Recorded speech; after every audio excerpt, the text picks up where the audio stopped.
What's good, people? It's your girl Eustina, and you are locked into the weekly rundown here at Pie Radio.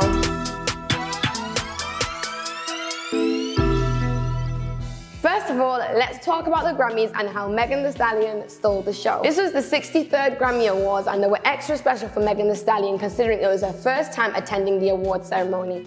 Not only did she win her first ever Grammy, but she won 2 more.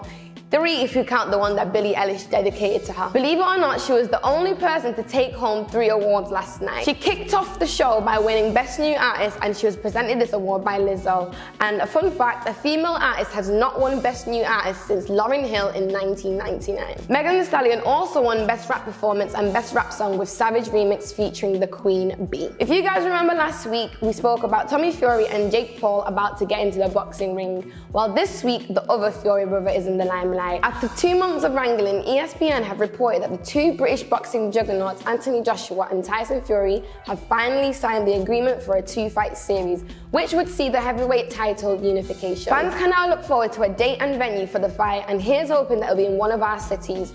Keep it locked with Pie Radio for more information. Over to the world of music, let's talk about Central C. The rapper has finally dropped his long-awaited mixtape Wild West, and the record has 14 songs and no features. The mixtape includes some of his hit latest songs such as Commitment Issues, Load In, and Day in the Life. And there's no way you've not heard Day in the Life, because if you've been on TikTok, then you've definitely heard Day in the Life. Throughout the mixtape, he tells stories about his life and his past experiences, in particular on tension and also Hate It All of It. At just 22 years of age, Central C has over 2.5 million monthly listeners on Spotify, and his songs Day in the Life, Loading, and Commitment Issues have over 60 million streams combined.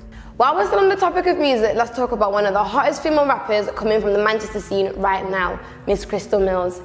She dropped her important freestyle on Mixtape Madness last week, and the views have been going crazy. The freestyle is straight fire, seeing the artist show versatility with her varied flows and wordplay. In the video, we see Crystal surrounded by her friends who are all eager to show their love and support for her. It's powerful to see the clear display of black feminine love, power, unity, and pride, something that isn't really showcased enough in the scene right now. The first half of the session, we see Crystal going in hard with an infectious energy and a fast-paced flow.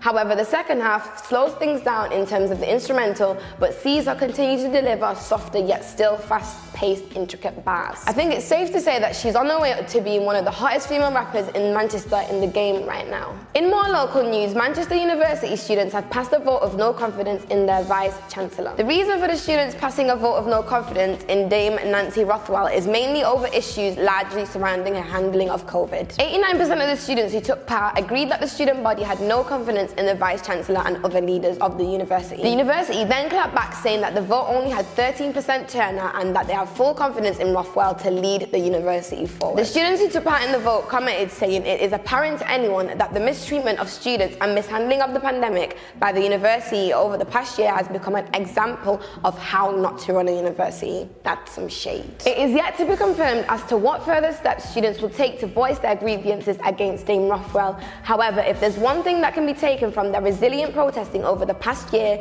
it's that they won't be backing down without a fight. If you're watching this right now and you are a university student, comment down below how you think your university has dealt with COVID, because I know my university haven't done so well.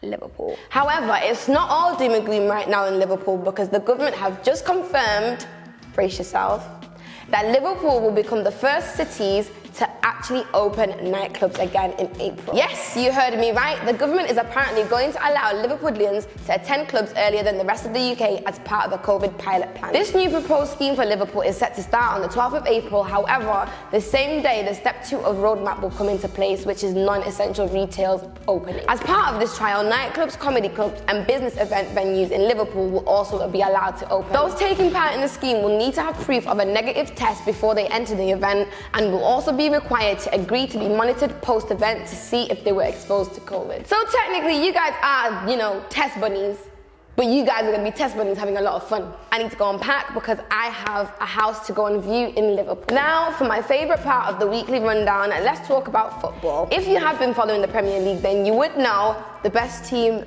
in the country, Manchester City, is still at the top of the league, shortly followed by Man United, then Leicester City, then Chelsea, then West Ham, and then Liverpool. And quite frankly, all is well. I know I keep mentioning Liverpool because clearly Liverpool has a lot going on right now, but one thing I do need to ask is, if you are a Liverpool supporter, where you guys at? Where you guys at? On a real note though, it is sad to see Liverpool in 6th place after they did win the league last year, but it's only right Manchester City comes and takes its crown back. So, comment down below who you guys will think will actually come out on top. Once again, I've been your girl Eustina, and you've been locked into the weekly rundown here at Pie Radio. Join us again next week, same time, same place for some more news.